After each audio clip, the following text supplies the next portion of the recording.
what happens is sequentially, as you go through that every single day, you not only identify, even if you don't have a purpose statement, even though we all do, and I think it's important, you can almost like reverse engineer your purpose statement when you're doing this practice.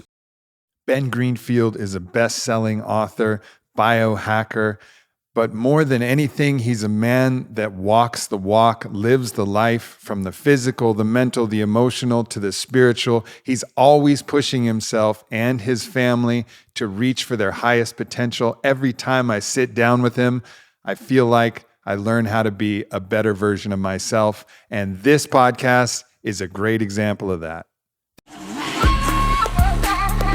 The truth is that we're all the master, we're all the healer, we're all the mystic. Give it up one time for Aubrey Marcus!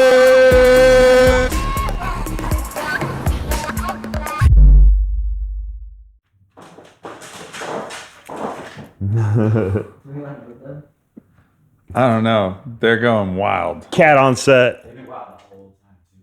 There's another cat outside? No, they're both right there. I mean, we can just fucking, I mean, we can.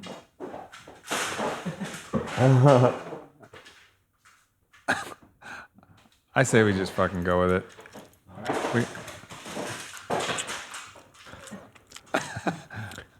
I don't know. What do you think? Maybe we should move them. I'm cool with it. I don't really care either way. All right, fuck it. They'll just be a part. They'll just be part of it.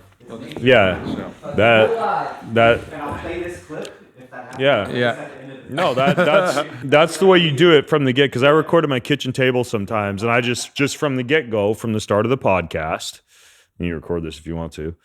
I'll just say, hey, you're gonna hear FedEx, you're gonna hear UPS, you're gonna hear my dogs, you're gonna hear my wife and sons coming home from yoga and jiu-jitsu, and just roll with it, folks. You're at my house. So if you hear the cats, Well, here we are. cats copulating or whatever they're doing back there by the window. Ben shade. Greenfield Yes. and our cat children. Well, not our cat children, not me and you, but me and my wife's. Yeah. And they're going fucking wild. This is purposeful. Do you do this with podcast guests just to kind of get on their nerves?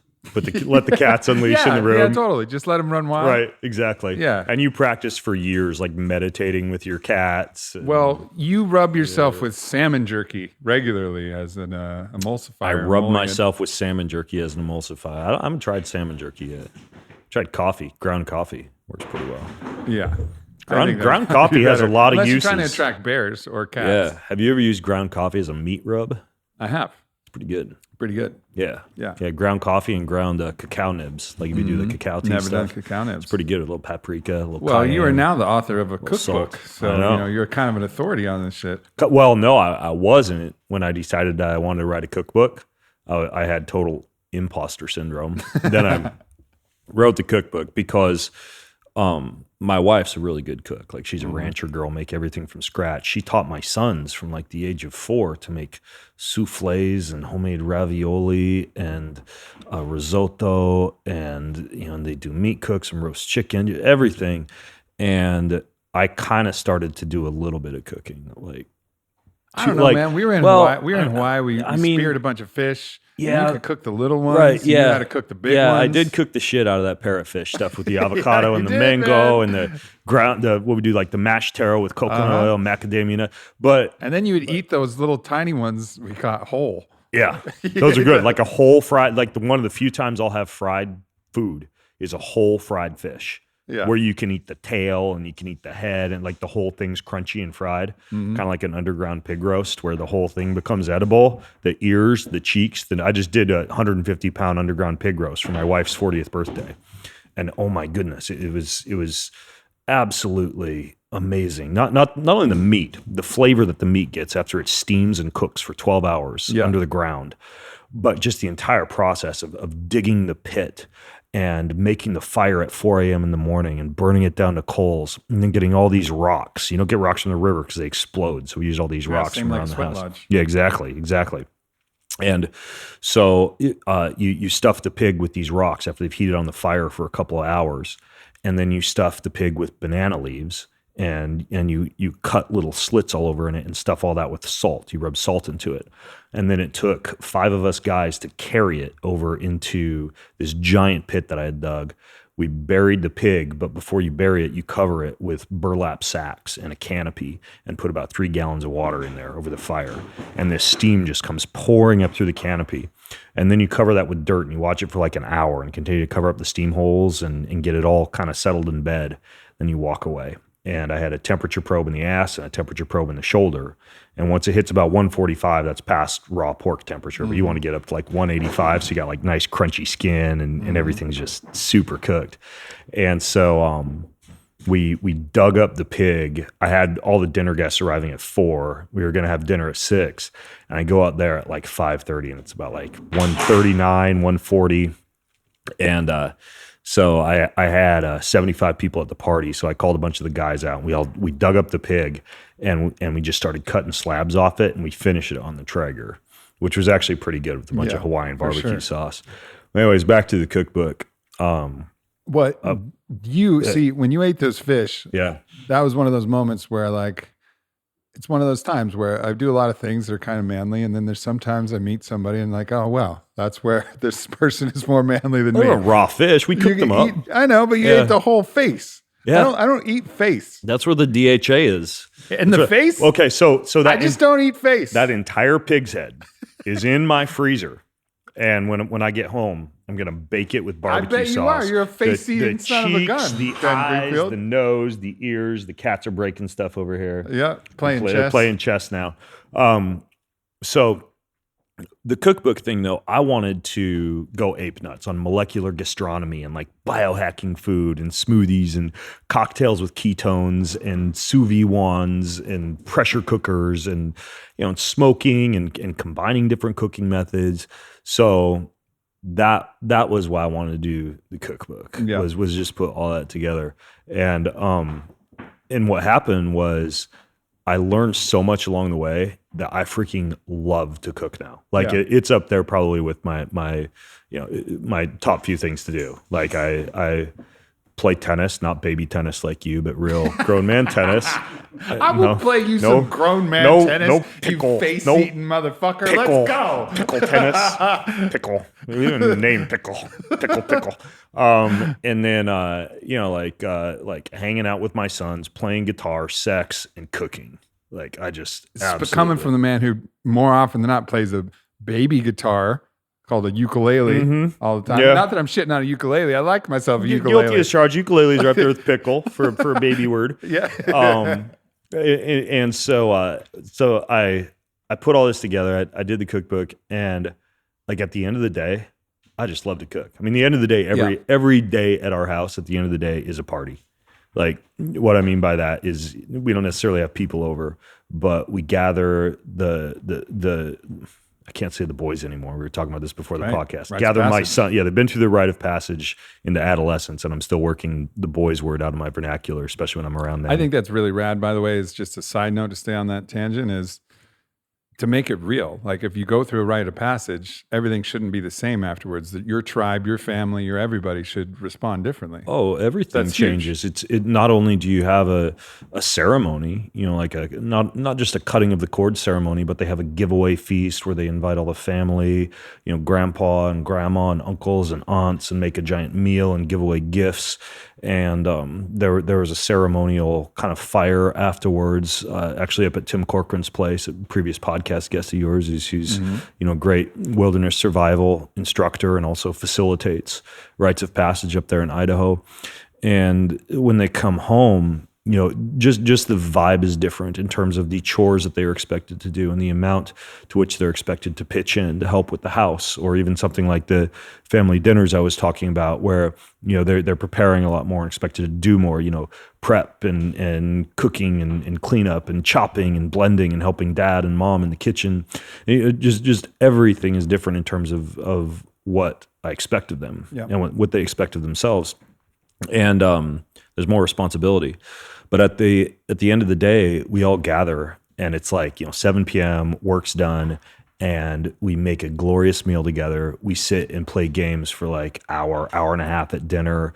We drink wine, we taste olive oil, we try different spices. It's just like this giant feast. man. And then we play music. You know, we go up to the bedroom or up to the living room and play music, and they bust out the drums and the rattles. And then we go up and we read stories for like a half hour, just everybody laying in bed reading stories. And then we go to bed. And every single night's like that, and it's like my carrot on the end of a stick. Of course, man. Like when you're working during the day, you know, every night you get this grand party with your family. Yeah, and it's just it's so fun. That's epic. I mean, I remember we didn't have that much ritual and intention to it with my family, but family dinners. You know, I had 3 older brothers, 3 younger sisters, and family dinners were a thing. My mom always would cook, and then I would be there. I learned a bit how to cook just because I was always hungry, and I was just kind of hanging out watching her. And I still like to cook, but it's different when it's just me and Vi, and I'll cook for her sometimes, and I usually cook most of the meals, but it's a different type of thing. You know, it's like kind of like with cooking for 2 is different than cooking for a family, you know, or cooking for a dinner party or something like that. It's a lot more chill, you know, because sometimes the boys, my sons, there I go again, have a youth group or have something going on in the evening. And so like every Monday night, my wife, Jess, and I have Scrabble night. And typically it's like sushi and sashimi because I get this sashimi grade fish, and I make little poke bowls and sushi rolls and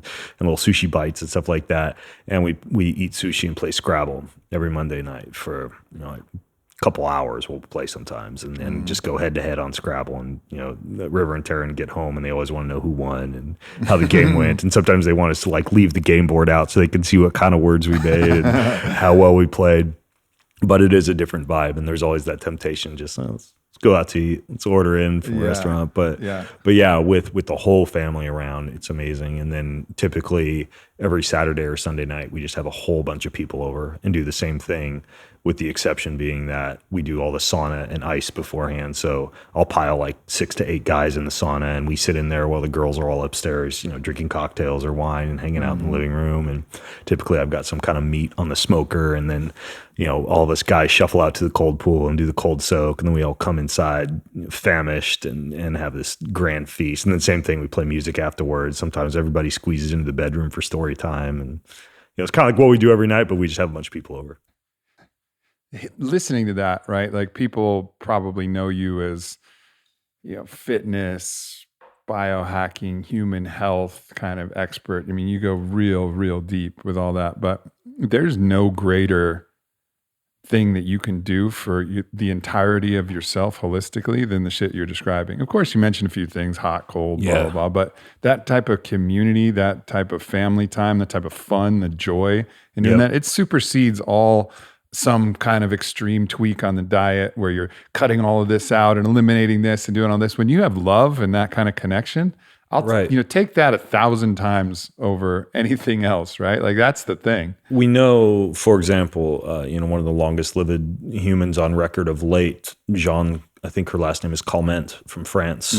You know, she lived a very long and happy life. She smoked a cigarette every day. She had a glass or a serving, I think, of scotch or whiskey or something like that. She was getting a little bit of hormesis from her alcohol and her carcinogens. And she was always with people, you know, lots of glorious family hangouts and, you know, people always in the living room. And that was one thing she was known for, was relationships and love and family.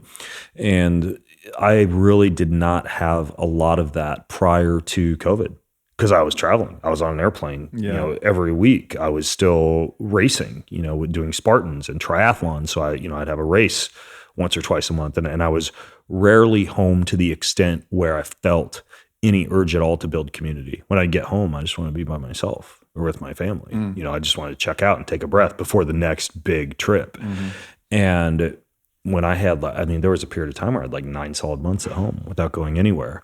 The incentive to go get to know the neighbors and to build a community and to start throwing dinner parties and to have people over and to get to know my own hometown with all these restaurants and museums and parks and hikes that had been neglecting for like 2 decades.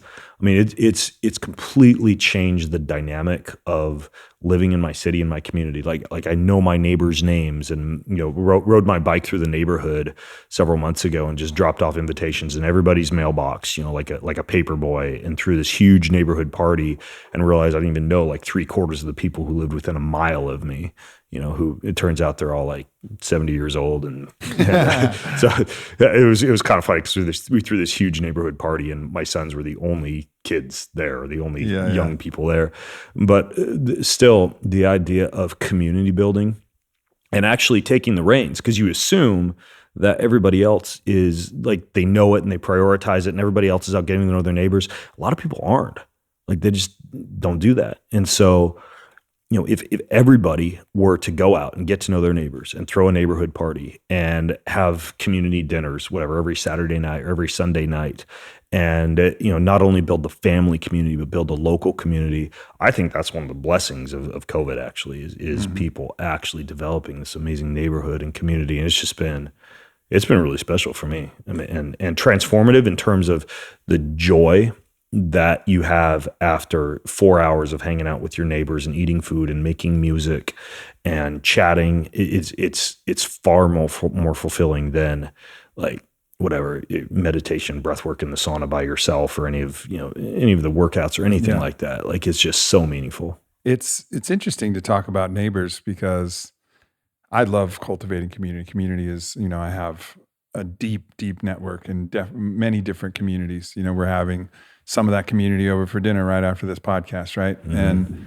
But the idea of the neighborhood, it's always been like a fantasy, but not a reality that I believe in. Because I remember in college, you'd go to a dorm room, and then all of a sudden, all of the people, and I lived in dorms for 3 years, and little cinder block blocks, but you get to know everybody, and it was amazing. I mean, it's like the least luxurious place I've ever lived in my life, but it was probably the most fun, right? Because it was a community. Like, when people were ready to hang, you just leave the door open and you just cruise down and be like, "Yo, you want to fucking play NHL 99? Yes, we're in. Like, you want to do this? You want to go like beer keg jousting, or like, what do you want to do? Like, let's do something and throw the football, or like chip a golf ball, or go hoop, or whatever else." Like, and you just walk, and you're just always around each other. And if you're eating, you don't eat alone. You just kind of cruise around, see who else is in there, cruise in, eat food.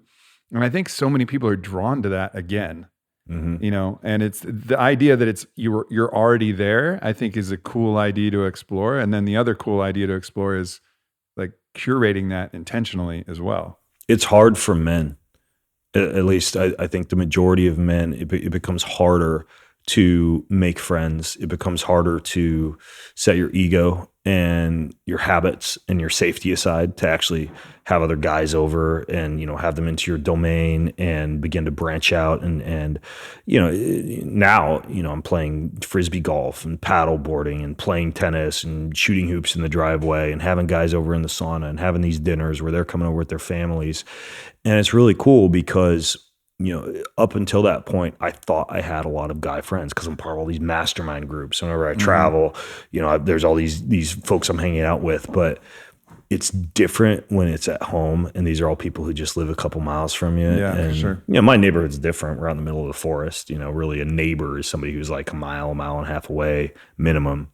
But I didn't really realize the absence of strong, close, geographically meaning male friends in my life until I really started branching out like that. And now it's just cool at the end of the day to know that you can pick up the phone or text somebody and have somebody meeting you at the river with the paddleboard an hour later. And a lot of times you think, oh, they're busy, they're with their family, they're doing their own thing.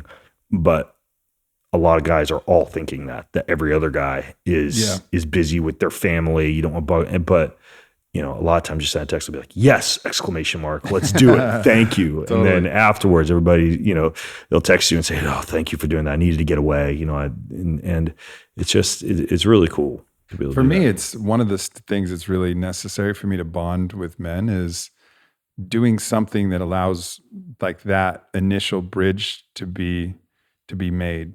So that can be pickleball, that could be basketball. I made a really good new friend recently. And it was just like, met him.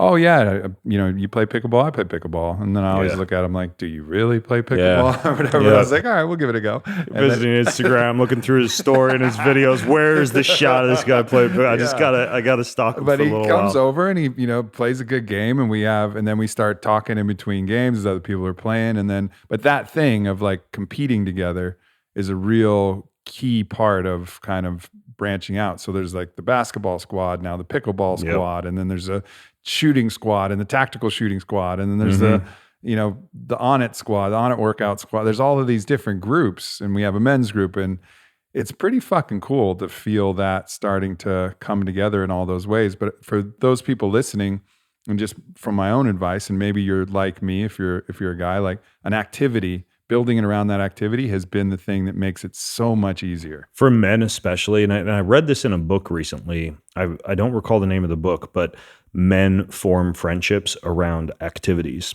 And women often form friendships in just like a social gathering setting, not necessarily playing pickup basketball or pickleball or frisbee or whatever, but just, sitting around at a restaurant or in a living room or whatever the case may be. Men tend to form close friendships and bonding friendships around either doing hard things or doing adventures or just going out and playing together. Yeah. And it's kind of funny because that happens to me sometimes. Like I'll invite somebody out for frisbee golf, right? And the nature of frisbee golf is such that you don't do a lot of talking. Like you're off in two different directions, throwing your frisbee, you meet up at the hole and you chat and then you throw again and off you go. But there's like this invisible bond that gets formed as you're just doing that same thing together that I think men especially tend to develop good friendships around. And for women, I think that is something that it's not like it's not available there, but maybe the inclination isn't, I don't know. I feel like it's almost like a technology for community building that is underutilized by women. And it's not that it doesn't work, because it absolutely does, but it's just, I think it's using the same kind of ideas to get around that. Because what I've seen a lot of times is women will kind of hang on to friends, like a lot, like friends that, because it's not activity based, it's like, oh, I'm going to go see so-and-so, but they're not really excited to see so-and-so. It's just like they've seen so-and-so for 20 years. They're totally different people now, but this is like a habitual thing. But because there's no activity that keeps it fresh and makes it like, all right, this is something interesting that we're doing. And if you can't keep up, well, you might not get invited to that activity. We'll find something else. But it keeps this thing like a river that's just the water is circulating, or a healthy pond where there's always fresh water going in. And let's face it, like women in general are just naturally, for the most part, stronger social creatures. Yeah. Right? I don't think they More need as much considerate. built-in technology and trickery true. as us guys do to make friends. My wife, she's just walking to a party and have like 6 friends, and I'll be standing there in the corner waiting for somebody to throw me a football or something so I can make a friend, Yeah. So. Yeah. That's very fair. That's very fair. Yeah. Community being probably the most important thing that we have. And we've talked about a lot of the other simple stuff. When you start to analyze someone, like let's say you go in blank slate, you're looking at somebody and you start addressing, some of the other big things that you see people missing that you find really valuable, things that aren't inherently obvious. But where do you start? Where do you start looking? I think that one thing that you and I both know a lot about that you can identify pretty quickly in someone is their connectivity to breath. Like just the way that someone is breathing, watching everything from nasal breathing to how they breathe in response to stress, to how they carry their breath when they're exercising or when they're speaking with you. That's one thing that I think should be built into the core educational curriculum of every young human on the face of the planet is the ability to be able to have an intimate understanding of the best dial that we have built into our physiology for amping up or amping down our nervous system. And so I think that breath and relationship with one's own breath is one thing that I think it's something that says a lot about a person, just how they breathe. So that'd be one that I think a lot of people are missing out on. Breathing way better right now after hearing Yeah, that. yeah. They're like, people are now judging me based on how I'm breathing. Yeah, for sure. Got to make sure my belly button's visibly moving through my shirt now. I think that there are certain core practices, again, apart from exercise or biohacking or eating healthy, that are just built into my core now. For example, like our morning and evening meditations that we do as a family, like they're something that we now all do when we're traveling, when we're apart. We hold each other accountable. We gather every single morning on the porch, and typically, these days I get up about 3:45 or 4 a.m. and I work for like 3 or 4 hours, not just work, but I do all my stretching and having my coffee and doing my red light and sometimes hitting the sauna or doing the cold pool. And, I like to have a lot of my day done now by about 8 a.m. But around 7:30, in terms of having like eaten the frog and gotten my body ready and feel like if nothing else happens that's productive, the whole rest of the day, I've actually made a really good dent in things. And I always just thought it was absolutely crazy when I would see guys like, Jocko or whatever, show their 4 a.m., clock. And I had lots of fears about that. Like, I'm going to be tired in the afternoon.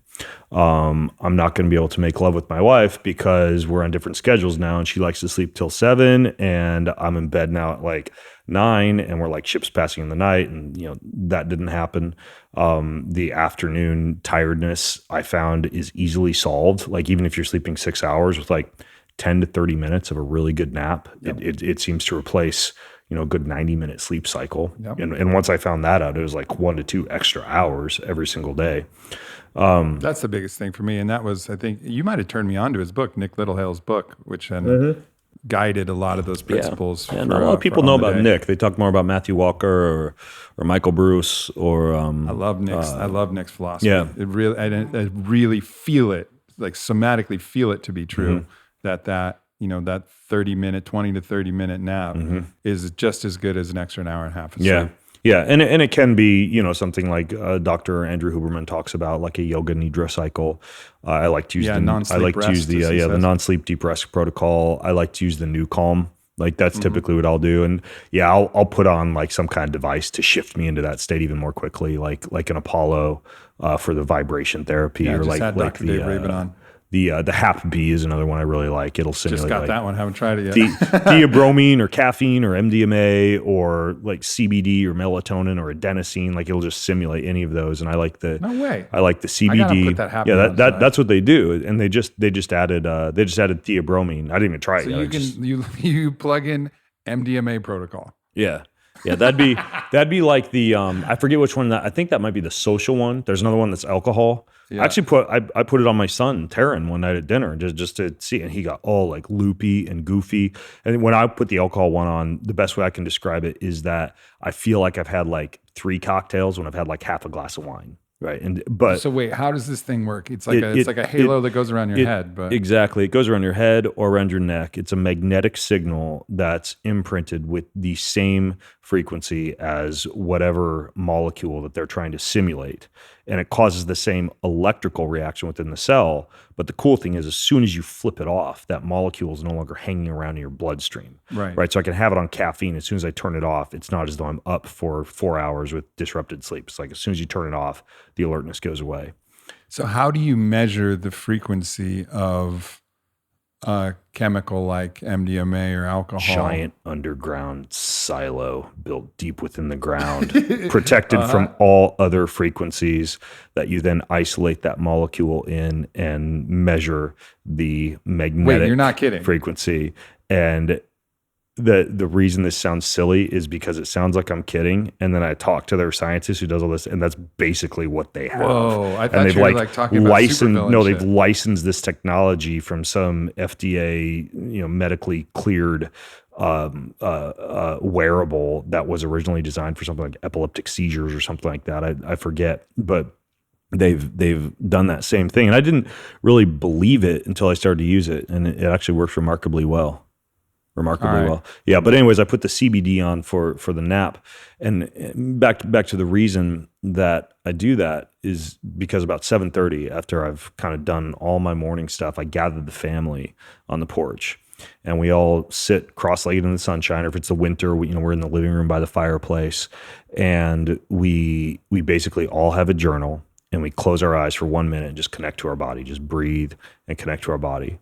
And then I have this little ding that goes on the Insight Timer app on my phone. I just have it programmed for 7 minutes. So after the first minute, then it dings. And for the next 2 minutes, all we do is gratitude. And we have our journal there that we can stop to write what it is we're grateful for about.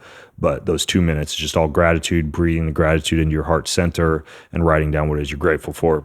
And then the next 2 minutes are dwelling upon who it is you want to send positive emotions to that day, who you want to pray for, who you want to serve, who you want to help, and you write down that one person, and you're just on them with laser focus the entire day, whether it be just positive emotions you send their way, whether it's prayers, whether it's phone call, text, if they're someone local, doing something nice for them, whether it's delivering dinner or just going up and knocking on their door, so you need help with anything. And then the final 2 minutes are just reconnecting to self. And then we finish with tapping. So when we're in that state at the very end of the 7 minutes, we'll tap over our heart center, over our wrist, to create an anchor for that same feeling of peace that we developed after those 7 minutes that we can then return to during times of stress the rest of the day with that anchor that we've set just by tapping in that same location. And so we then all get up and we do a giant family hug together and just hold each other for like a minute after we've done that meditation. So the whole thing is 8 minutes long. It lasts about 7. Well, with the hug and everything, yeah, it's about 8 minutes. And then I'll just ask, about everybody's day. And that takes like 2 minutes. Okay, what's everybody doing today? Where are you going to be here? Where are you going to be here? And that way we can plan like when's dinner going to start, when we're all going to meet. And then everybody's just like off to the races the rest of the day. And I work from home, so we see each other, and we cross paths throughout the day. And then at the end of the evening, like right before we go to bed, we return back to those journals. We all close our eyes. We do in the morning, it's like a 6 count in, 6 count in, or 6 count in, 6 count out breath work. In the evening, we go with a longer exhale. We'll do like a 4-8 breath work. You close your eyes and you watch yourself like a movie character through the whole day. Like, how did I wake up? What did I do? What did I read in the morning? How did I spend my morning? What did I have for breakfast? What did I do between breakfast and lunch? What did I eat for lunch? How did I spend my afternoon? How did I spend my evening? And the entire time you're watching yourself like a movie character in your mind in the third person. You're asking yourself, what good did I do this day? Meaning, what was I proud of that character about? Where was I rooting for them? Where did I know that they were making the right decision? What could I have done better this day? Meaning, where did that character fail? Where do I feel like they were more the villain than the hero? Where was I not rooting for them? Where do I wish I could have like leapt through that screen and told them to make a different decision? That's not the right decision. And as we're visualizing that, you have permission to like take pauses and write down in your journal what you're discovering. And then finally, the last question we write down in the journals is, where is I most connected to my life's purpose? Where is I most purpose filled today? Because what happens is sequentially, as you go through that every single day, you not only identify, even if you don't have a purpose statement, even though we all do, and I think it's important, you can almost like reverse engineer your purpose statement when you're doing this practice by identifying as you go through, okay, this is where I was in the zone, smile on my face, time was flying by, as though I had no awareness of time.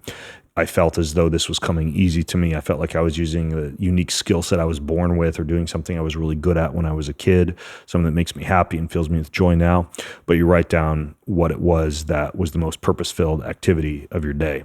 And it stacks because, if there's something you failed at, like for me, I was writing down for like a week, didn't play my guitar today, didn't play my manly guitar, not my pickle ukulele, but the full on big boy guitar. You caught me right. And I got through like a week of that. And like for a while we would share, like we would actually say, what good did I do? But we decided to start keeping it private. And if you want to share, you can, but it actually not only kind of, well, it might make it performative almost to a certain to a certain extent. Think about sharing it. You think about it. You think about what I'm going to get, and sometimes it'll be something super embarrassing. You just don't want to share it. Like you just want to keep it to yourself and dwell with that and work on it yourself. But one night this was like 3 months ago. We finish it all up, and then afterwards we'll say a prayer, and then we all just go to bed. Like that's after story time, that's after dinner, that's after everything. I finish writing. I'm like, I am never going to write this down again. For the past week, I've written that I wanted. So now, like, even if it's just 2 minutes, right? I'll take out, even if it's one song, even if it's like the GDC easiest song on the face of the planet, I take out my guitar and I at least strum it. So I never have to be watching that movie character in my mind, wondering why they're not doing that one thing they know brings them joy. They know they love, they know just connects them to the frequency of music and the joy that they get from it, but they're skipping it every day, right? And so these things stack. Or, I was most purpose-filled when I was writing today. I was most purpose-filled when I was writing today. I was most purpose-filled when I was writing today. Oh, hell, maybe God made me to be an author. Maybe that's actually, something that I'm going to be happy doing till I'm 90. Or at least for now. Right, exactly. Like this is the chapter in my life where that's what I need to be doing because that's what was most purpose-filled. So back to your question, I think that that's another thing in addition to community building and breath work, this idea of beginning your day and ending your day, bookending the day with a practice like that is palatable in terms of time investments where you're going to keep doing it every day. Because I tried like TM, the 2 times 20 minutes a day. I just like can't do it. But 7 minutes in the morning, 4 to 5 minutes in the evening with the family, and having that accountability with the family and knowing that even the young men in our house, they can handle that and they can sit with that amount of time. It's pretty meaningful. So that's another big win for us. Yeah, really listening to you say that. I mean, there's truly no reason. The cost benefit of what you just described is so wildly in favor of doing it. Yeah. Like there's very few things that I've ever heard that have a more favorable cost benefit than what you just described. Right. And it's a win too, because there's a lot of stuff that noodles I've thrown at the wall to see if they stick for home practices, like whether or not we would share what we'd written in our journals, or the amount of, because we all read scripture every morning, like how much you're going to read, like is it a section, is it a chapter, is it a verse? What I've discovered is that, for example, with the journaling practice, I do it when I travel, whether or not any family's around or not, right? Because it's something that just freaking works. So that's one metric for me, is if I keep doing it even when nobody's around and nobody's watching, it's something that I know is really valuable. Yeah. So when you have a lot of these possibilities, a lot of these interests, a lot of these different things, and giving yourself permission to, and actually structuring how you allot time to all of these various things. This is something that, I personally find challenging because I have so many things that I love to do. And I have so many things that I can be productive in. Yeah. And so many things, like if I have an extra hour, how I spend that hour could be so many different options that I could offer. I could create some piece of content. I could write. I could, mastermind this new product that we're coming out with, or I could practice pool, or I could play music, or I could learn how to DJ, which I'm endeavoring to do. But there's so many fucking things that it's like, I'll do something, but everything feels like it's on such a long loop that sometimes it'll be like, fuck, it's been 25 days since I played my flute, but I have been doing other stuff, but I feel like it's preventing me from real progress in anything. It feels like horizontal, shallow living because of the number of opportunities that are presented as a result of the connectivity that we have that enables us to dip our toes into just about any hobby or interest or book or food or skill on the face of the planet that for thousands of years we just never would have known about. Like we wouldn't have known that the sport of underwater torpedo existed. Dude, underwater torpedo league. Are you in one? No, I haven't played yet. No, I'm up in Washington State, and it's not California, but yeah, it's on my radar.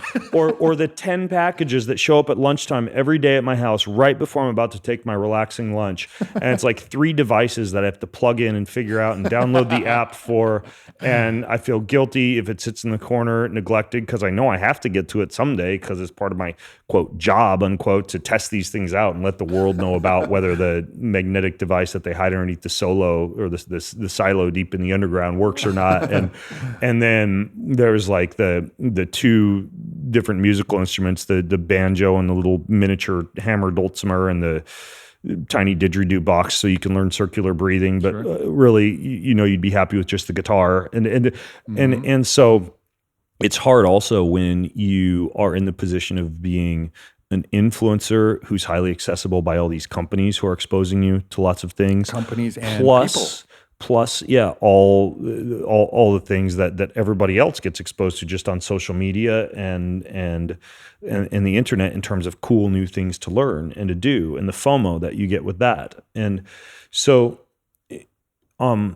what's really helped me out with that, in addition to just knowing what really satisfies your purpose in life, and actually analyzing that at the end of the day and playing your day like a movie in your mind to see what minutes and what hours were wasted on things that maybe weren't that fulfilling, is the idea, which I suppose I would say is more of a belief, that I am going to live forever.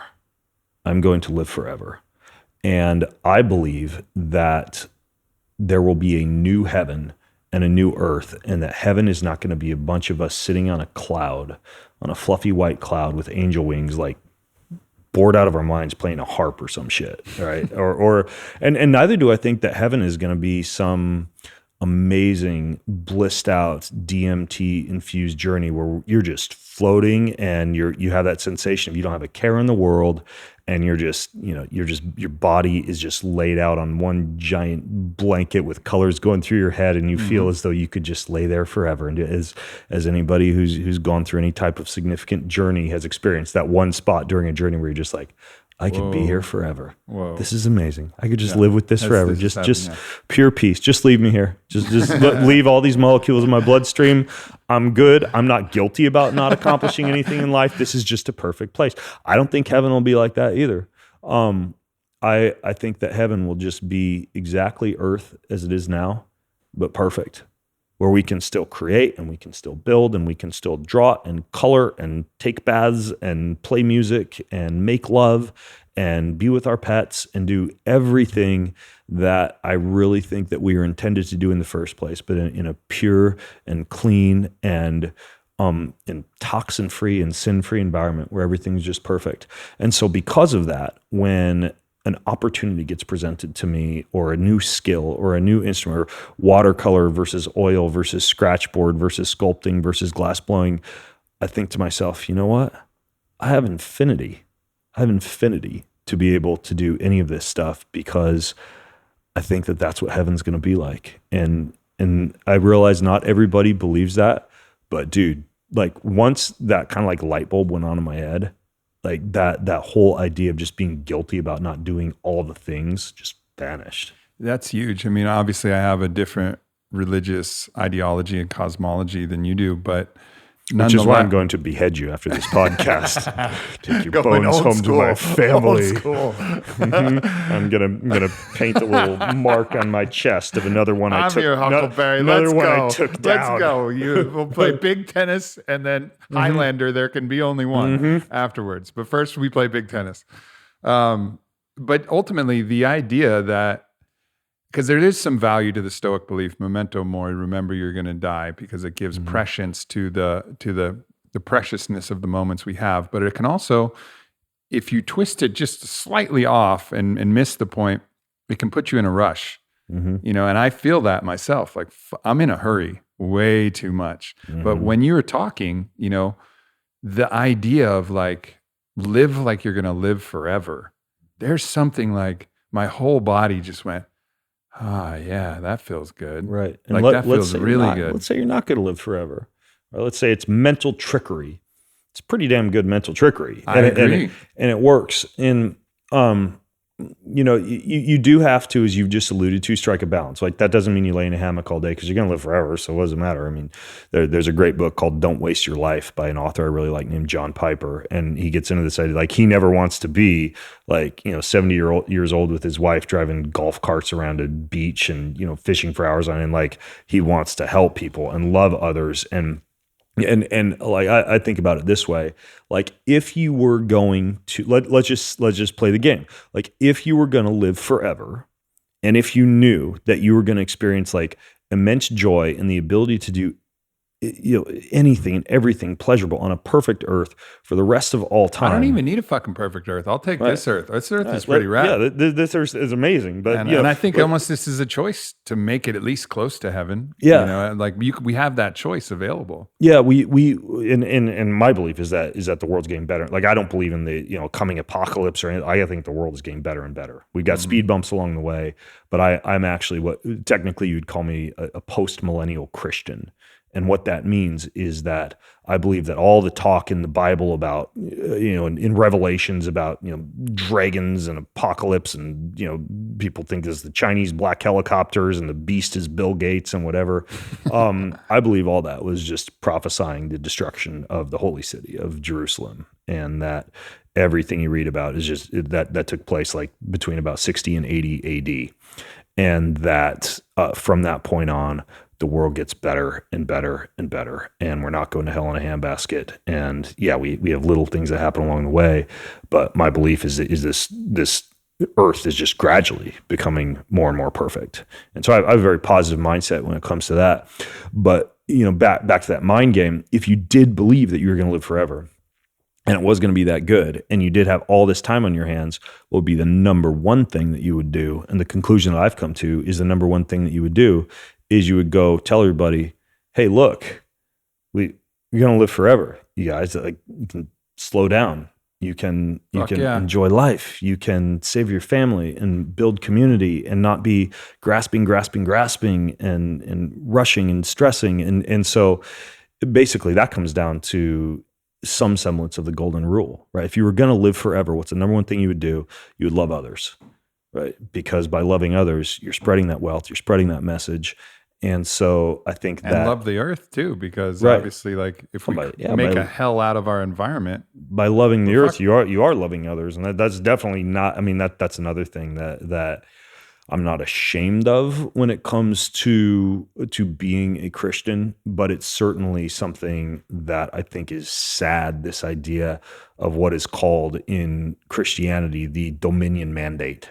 God made the planet and handed over to human beings and told them, take dominion over this earth, it is yours. And so we build factories and we strip oil from the ground and we overfish and we in some cases overhunt and we eat Doritos and Cheetos and monocropped soy and wheat at the church potlucks and the dominion mandate was a call to be a gardener, to care tenderly for this planet that we've been placed upon, and to foster, animal husbandry and taking care of the soil and learning all the plants and knowing the sacred intelligence of all the herbs and growing things that were placed around us. And instead, this like post-Reformation scientism, logic, rationalism-based Christianity has resulted in the complete loss of a connection to the sacred intelligence of the planet and caring for it. Because, God forbid we be all woo-woo like the pagan shamans and be, whatever, talking to vines. And so, yeah, there's this total disconnect that I think is kind of sad to a certain extent, because that can we live in a magical world. And a conversation like this is probably helping push that evolution. Is that people think because the Bible is fixed and no new passages are there, that a religion like Christianity isn't evolving. Well, bullshit. I mean, look at the Christianity of the 1700s, 1600s, and or 1400s Inquisition. Look at it now. Look at it from the 80s when people were still promoting hellfire and brimstone and gays were all going to hell. And now you look at that and like the whole thing is evolving. It is far more living than people realize. And that gives me actually a lot of I like that. I like when things are like flexible and things can be replenished and refreshed with, and reevaluated. Even something as simple as plant medicines, which are often vilified, especially in Christianity, because they are considered to be the equivalent of a lack of sobriety, of drunkenness, which is warned against in the Bible for what I think would be sound societal reasons, right? You don't want a bunch of drunk people walking the streets, throwing bottles at windows and getting in fights and, whatever. Like that makes sense, right? It's just built-in societal stability. But when you go back and you look at even something like the Bible and you look at two different forms of cinnamon, Ceylon and Cassia, Asian cinnamon, that technically are acting as cytochrome enzyme inhibitors and allowing for other molecules to stay active in the bloodstream for longer periods of time, and those are combined with, for example, myrrh and frankincense, and even some forms of cannabis. And there's actually a tree that's very much like ayahuasca, and I'm Acacia? blanking on the title. Yes, the acacia tree. There's lots of examples, especially among early Jewish practices, of these type of things being used. We read about in the Song of Solomon these crazy mixes that, when you look at them and you analyze them chemically, are technically very strong aphrodisiacs. Or you look Have you ever tried to make one? No, I haven't. You've never tried it's to get actually high on on my list of frankincense things and to do. myrrh and I'm gonna cinnamon? live forever. No, I have. So I vaporize sometimes organic tobacco with a little bit of cannabis, with essential oils like blue lotus or nutmeg or myrrh or frankincense. I haven't done the exact recipes that are in the Bible yet, because there's two different things that are used amongst. You gotta put out the Bible bag recipe. I'm gonna live forever, and trust me. We got Bible bag volcano night. I have an Evernote document that's full of things to make, things to do, and that's both these are on the anointing oil and the incense used, in early tabernacle worship. If you look at the ingredient list of those, you're looking at a bunch of cytochrome enzyme inhibitors and topical ingredients that, when applied transdermally, it basically allows any molecule that is co-ingested or co-applied along with it to stay active in the bloodstream for a longer period of time. So almost like an kind MAOI. of a similar concept as a monoamine oxidase inhibitor, right? Very, very similar concept. Same enzyme pathways, everything. But when you look at, for example, the anointing oil of myrrh and frankincense and cinnamon and cannabis and these different extracts that were applied as an ointment, and then you look at what was burnt as an incense, again, frankincense, myrrh, cannabis, things that would arguably be considered psychoactive substances that were burned in essentially like a 4-layer thick, small room, this tiny, called the Holy of Holies, inside the tabernacle, which, not to blaspheme or make this sound the wrong way, but essentially almost like a tiny hot box to a certain extent. And, and the priest literally had a chain around his ankles. People could track, whether or not he'd passed out in there from this heavy incense in the air that was a highly psychedelic substance. And, and to be able to intentionally interact with the divine in that environment, and for the exact instructions and recipes for those to be given out in the Bible. And then for guys like, Brian Maraska, who wrote the Immortality Key recently, showed that very similar entheogens may have been used in things like the Eucharist, in terms of the spices that were mixed with the wines. And he has a massive book about that. When you put all this together, what you come down to is the fact that to disconnect ourselves, especially in Christianity, from that sacred intelligence and from those type of blends that were used to enhance a spiritual experience or to connect more deeply with the divine, I think it's a little bit sad. And I in no way would argue that therefore these type of things should be unleashed upon the planet, and everybody, at church on Sunday morning should be drinking a, Eucharist-based wine spiced with frankincense and myrrh and cannabis, because I also believe that certain people are called and certain people are not. Sure. Right? The role of a priest or a shaman or anyone in that position traditionally has typically been to go to that place on behalf of the people and to come back like an oracle with the message. Depends on the culture. One of the cultures that I'm very familiar with, which was Don Howard's lineage, was Chavin. And so the priests in Chavin would offer Wachuma, which eventually the church renamed San Pedro because it was the gateway to heaven, so that's why they call it San Pedro cactus, right? It's incredibly hard open mescaline derived experience. But in Chavin, which flourished for about 800 years, and during that 800 years is marked by the fact that there was no sign of warfare amongst neighboring tribes and communities. One of the reasons why is they would offer Wachuma to all pilgrims who came through. Didn't have to pay for it, whatever. They often brought gifts, but they would just offer Wachuma to anyone who wanted to come. Big, massive ceremonies of Wachuma. And that medicine in particular, I think, is well suited for that. And obviously, I'm sure they had a great technology about how to manage such a situation. But then they also had Vilca, which is a combination of 5-MeO-DMT, NN-DMT, and bufotenine. And they didn't give that to everybody. That was just for the priests down in the catacombs in the black. And they would snort that, and that was their medicine. And then they offered it for everybody. So there's so many different ways to look at this. And I'm not saying that I think any it depends on the medicine should substance. be for everybody. Depends on like henbane, for example, right? Which is very similar to like what the Viking berserkers would use. That's another molecule that you can find in ayahuasca. I mean, if you look at the flower, Amanita on muscaria? like a Levite priest's headdress, it's the henbane flower, right? Henbane, It's not Amanita, but that molecule is found Similar? in ayahuasca. I don't know if it's found in Amanita. I don't know if there's henbane in Amanita or not. But is that nicotine, by the way, that you just popped? It is. You want some? I have a piece of nicotine gum in my pocket, and I'm just going to pop that right now. Yeah, let's go. I mean, if we're both going to be on the same substance here. But an example of what you've just alluded to would be like manna that came down from heaven, right? Which most likely was an ergot-based fungus that very similar to a lysergamide, technically more like an LSA than an LSD, but a fungus-like substance that falls from heaven that spoils overnight, that must be therefore baked and cooked and prepared properly. But, it's very, very likely that's what manna was, and so technically you would have all the Israelites wandering around the desert who actually had this total, feel-good chemical from ergot, from manna in their bloodstream. And then that would be an example. And at the risk of, 8,000 pastors calling down hellfire and brimstone on me for blaspheming right now, I'm not saying that there is concrete evidence that the Israelites were wandering around the desert on LSD. But what I am saying is that there is a great deal of evidence that plant medicines in many different formats were an enormous part of the entire Judeo-Christian religion. That I think that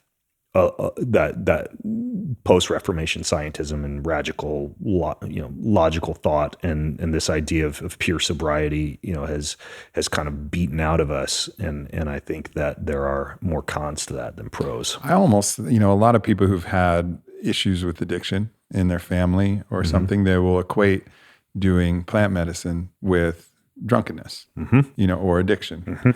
And I think in my conversations with Luke Story, who came from that, and when I met him, he was in his sobriety for 15 years or something like that, and classic sobriety, AA sobriety, nothing on nothing. The conversations that we've had, and in my own experience, even though I've never had addiction issues, but a lot of times these medicines are what Don Howard would call clarigens, and it almost creates a hyper sobriety in which on them, you're more sober than you are in your daily life when you're addicted to your drama, you're addicted to your own thought patterns, you're addicted to the conditioning of the world around you and all of these other endogenous chemicals that are keeping you locked in a certain prison of perception.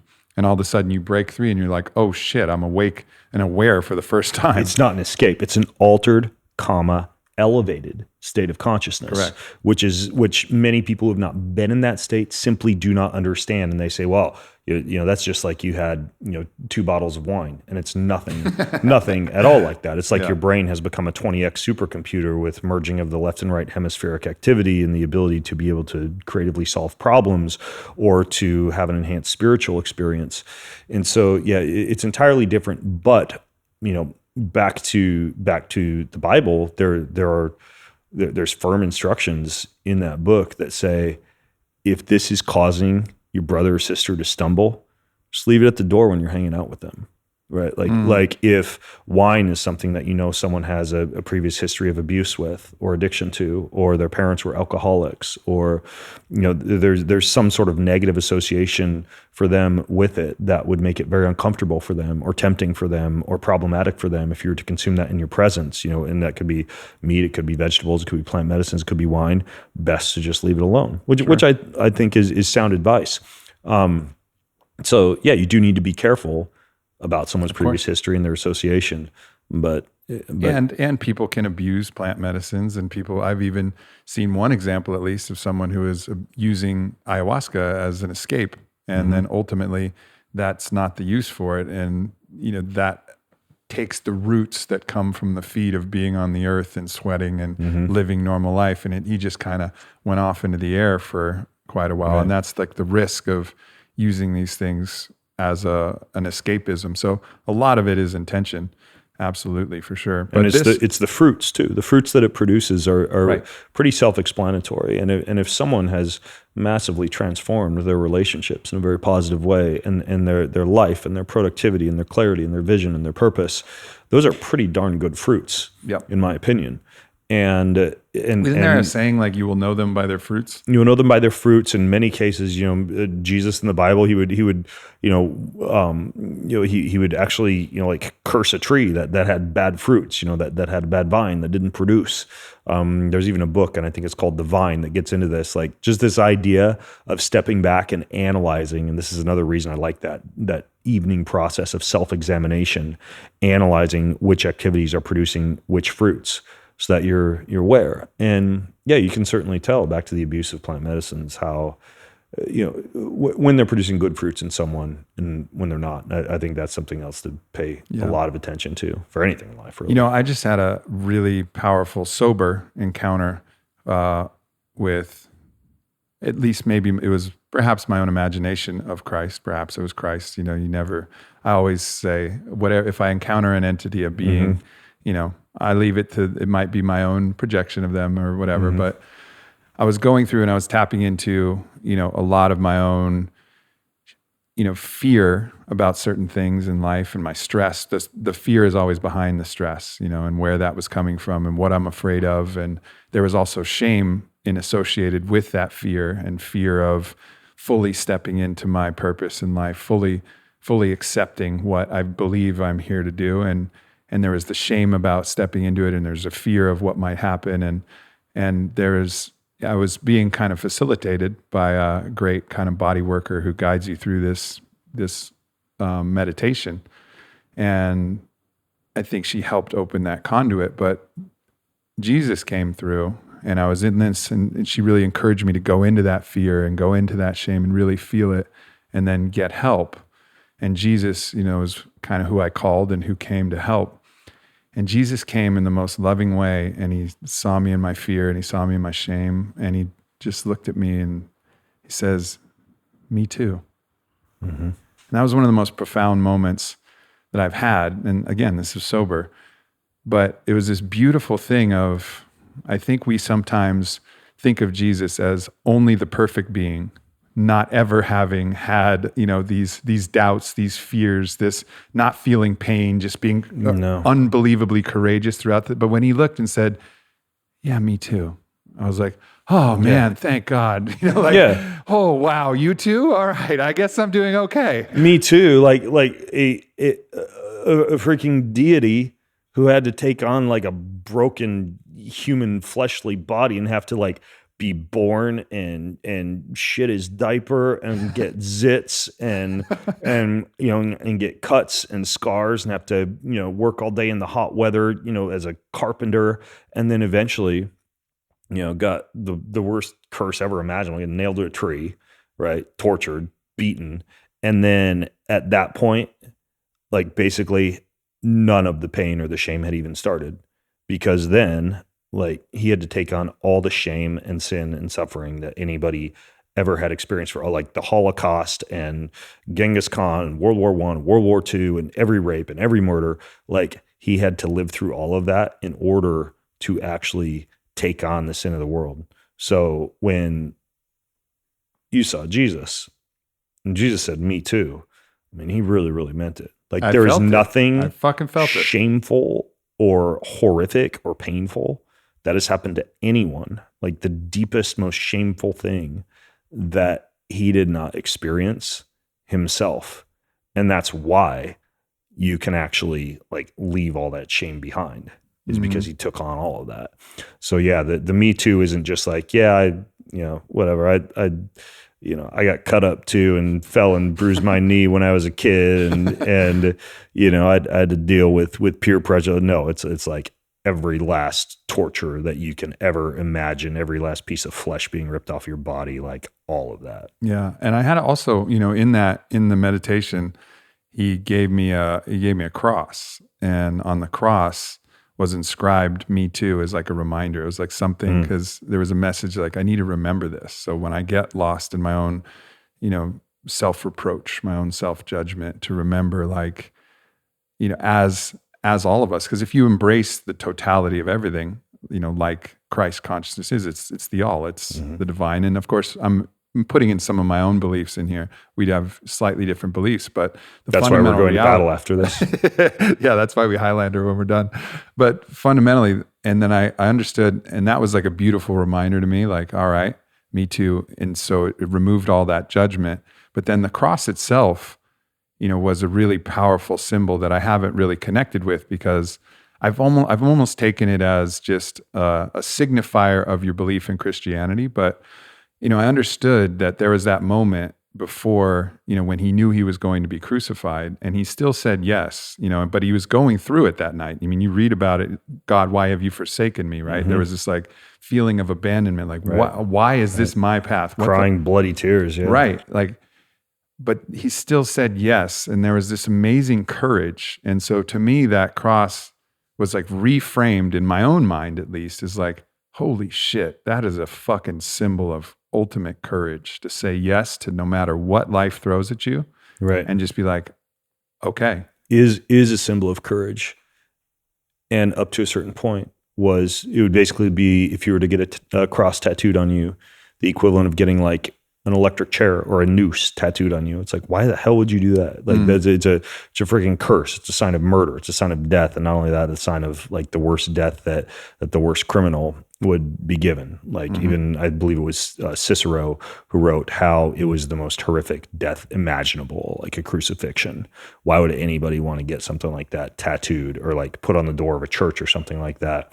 But now it no longer means that. Now it means victory. Now it means courage. Now it means, complete setting aside of shame. Now it means a new heaven and a new earth. And it's like this symbol that went from being a curse to being a blessing, that went from being the most horrific thing imaginable to being the most glorious promise available. And so, yeah, like the cross is something different now than I think it was before Jesus. And I think it's a super powerful symbol now. Yeah. As we go through this conversation, though, we're starting to make a lot of different categories of things that once they're fulfilled, you live this rich, rich life. I mean, we've talked about community, and we've talked about these meditative practices and connection to nature, and then the rituals, the rites of passage that your children run through, then everything that you're about, but then also this kind of belief and this deep belief that you have. And everybody's belief doesn't have to be the same, but really walking the walk of that belief, not just kind of intellectually kind of believing it, but like really living in your belief. And that's deeply fulfilling. And then having your belief and then your purpose and then everything woven together and guiding principles like live like you're going to live forever. You've painted this beautiful picture in this show of really kind of a formula for living a life that's as rich as can possibly be lived, and giving the opportunity to turn this life into heaven. I was on Tim Ferriss's show, and he said, if you were going to make a billboard, and put one thing onto the billboard, what would it be? And I was like, well, it'd be welcome to heaven, population everyone. Like here we are, everybody. Like we got it. Like here we got it. Are we going to make it that, or are we not? This is a choice we have. Right. And it does really come back down to that foundational principle that was pretty much the essence of Jesus. And that was love other people. Just love other people. Like, and it sounds so simple, but once you start to frame everything that you do in the day, including the way that you build your business, right? Like how many lives are you going to touch? How many people are you going to love? You know, at the end of the day, the budget does have to be attended to, but will take care of itself if the bottom line is how many people can we reach? How many people can we help? How many people can we love? And it's the same with our personal lives too. Like just this idea of not living selfishly, not grasping at straws because you have that confidence that you're going to live forever. And then knowing that with that life, like the very best thing you can do is just go out and love other people. And loving other people means loving the planet. It means loving God. It means loving yourself. Right. But it's all because framed. The lines in are the a idea of lot loving more others. blurry between all those things when we try to pretend. We think, oh, this is me and this is my house and then this is my neighbors and my, it's like we make separations between this or my mind and my body and my spirit. Everything is so much more blurry than we realize. Right. Like we're interacting with each other's field constantly. And that which we cast aside and cast judgment on, it cannot escape from casting judgment upon ourselves because we're connected. That Right. thing that we do that's bad to somebody else, that hurts somebody else, hurts us, even if we pretend that it doesn't. You know, this is the unblinding when we Right. really start to see that. Right. And you know, one thing, I guess this would be my last comment on the living forever part is, you know, many people will say, well, Jesus was like, you know, Mother Teresa, right? To a certain extent, like you just live in poverty, you know, like he said to the rich young ruler in the Bible, just leave everything and follow me. So are we supposed to just like forsake our houses, forsake our wealth, forsake our families, forsake our nice clothes and just like waltz off into the sunset in the desert in our sandals to go out and just serve other people the rest of our lives?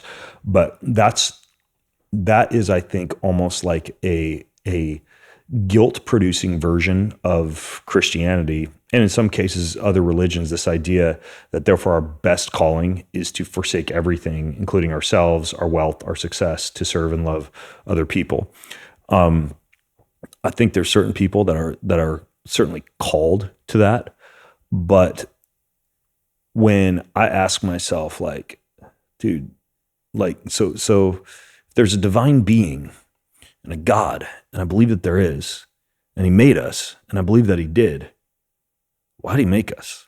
Like, why did he just like throw this rock down here with a bunch of greenery and an ocean and a moon and a sun and some stars and then throw a bunch of people on it? And it's because, you know, if I'm at home and I have this you know, home that I've built and this property that I've created and this life that I've given to my sons and my wife, and I look out my office window and I see them like playing cornhole in the backyard and eating a popsicle, and my wife sitting there in the hammock and drinking a glass of wine and maybe scrolling through some cool stuff on this magical little box, you know, that's got an Instagram on it, and you know, it's actually kind of a cool creation, and then the sun's shining and the grass is green, and I look out at all that and like I'm super proud and really happy about what I made for my family, right? Like this is really cool. I could just stand here and take immense joy out of just seeing them savor this tiny creation that I've helped to build, right? And when I think about God, you know, he makes this magical planet that we kind of fucked up a little bit, but hopefully we're gonna get on track, and I think that we are on track. You know, it's this amazing creation that he made just because it's pleasurable to watch all this cool stuff, you know, all these human beings and you know, these people and life and the breath of life, and now them enjoying all this stuff and the amazing steaks and food and wine and pickleball and ukulele and sitting around and talking and hearing the sound frequency of each other's voices. And after this, our taste buds will be entertained with some amazing food, and then we'll sleep in bliss and have crazy dreams and visions and wake up and have an adventure. Like that brings a lot of joy to the creator. And so I also describe myself as basically like a hedonistic Christian in the fact that I believe that one of the things that we can do that makes God the happiest is to savor his creation and actually like own nice things and drive a cool car fast in the highway and have a comfortable house. And yes, like don't live so far beyond your means that you aren't able to love others and still have that that philosophy and that approach to spreading the wealth and loving other people. But don't forget to like savor God's creation too. Like we do kind of live in a fun little, or big, circle.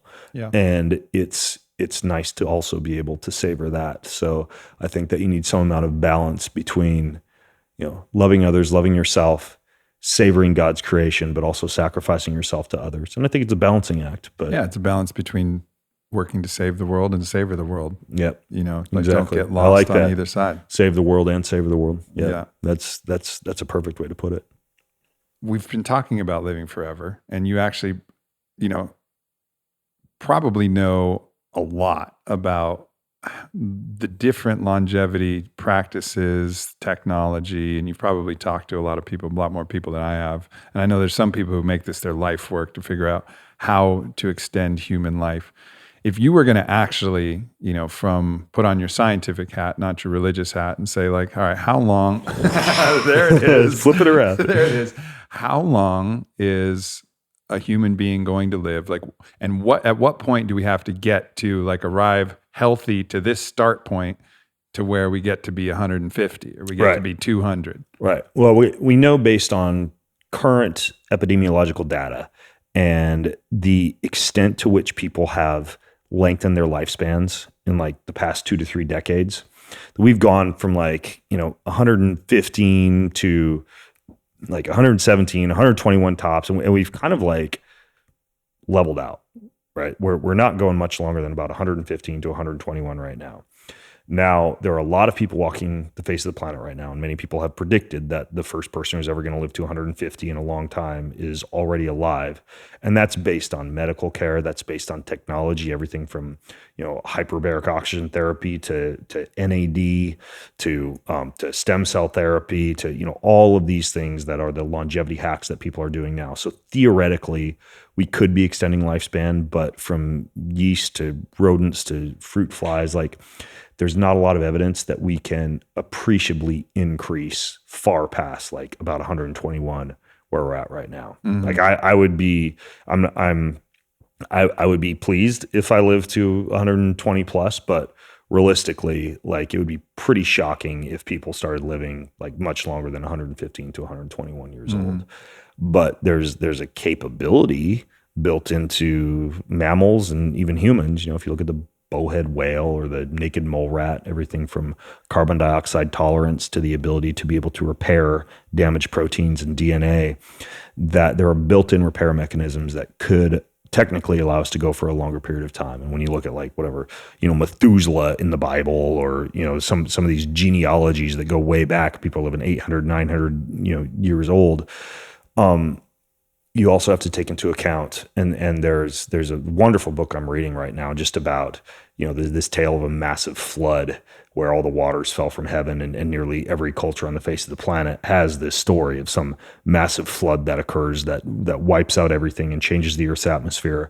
Well, if there was a covering of water above the planet that had changed the gases and the atmospheric pressure and a lot of things that can influence longevity and carbon dioxide in the bloodstream and the nutrient density of plants and many other factors. And that all fell from the sky and flooded the planet and completely changed some of those gases and the atmospheric pressure and just the way that the Earth operates, that the lifespan that people were able to have prior to that event is probably no longer realistic.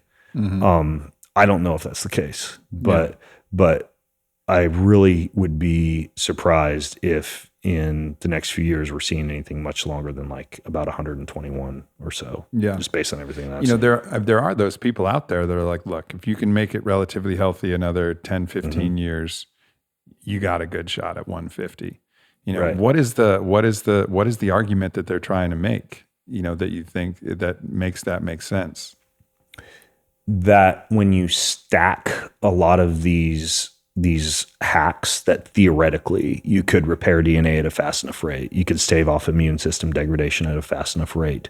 You could stave off, the natural mutations that are built into us, again, from a DNA repair standpoint at a fast enough rate. And you can, build up carbon dioxide tolerance, and you can repair tissue more quickly in things like hyperbaric chambers, and use red light therapy and all these things that when you stack all of that theoretically you could increase lifespan. Yeah. But it's all just like on paper right now. Like, I haven't seen any hard evidence that that's actually possible. Yeah. I mean, like some rodents, for example, they're showing like a 20 to 30% increase in lifespan, but these are like highly controlled laboratory environments with specially, bred rats and mice. And like there's a lot of confounding variables when it comes to humans, but does it matter? Like, I don't think ultimately it hasn't. And that's why I haven't invited, these particular guys on my show who are really proposing that, because I get in there in the 90s. Fuck, I'm stoked. Yeah. That's a long ass life. If you're making maximum, like for me, it's about impact. It's not about like if I can make if I can increase my health span to the point where the impact I'm making with whatever lifespan that I'm genetically programmed to have approximately, I'm super happy with that. So it's just about taking care of your body so that you can make the biggest impact that you can and with the enjoy life it, that you've and been enjoy given. it for the longest. Right, exactly. So I think we even had this discussion before. I don't want to be one of those guys who's cold and hungry and libidoless and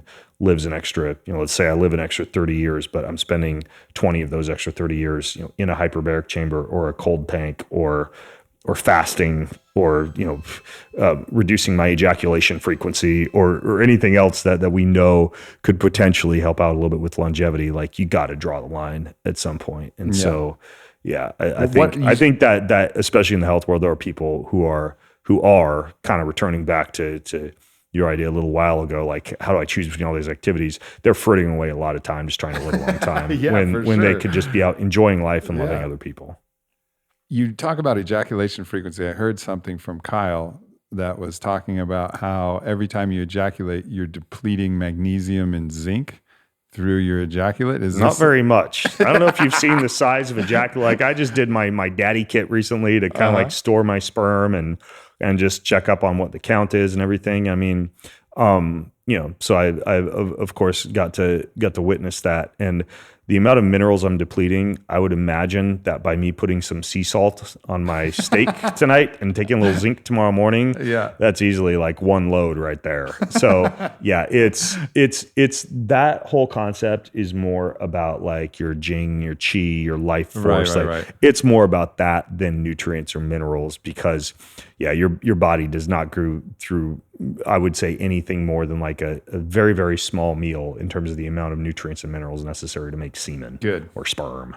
So coming every day, then that's fine. I'm back to it. Yeah. I mean, there's this whole idea of giving your energy away. And I get the whole concept, but the concept is not one of nutrient or mineral depletion. Right. Yeah, that makes sense.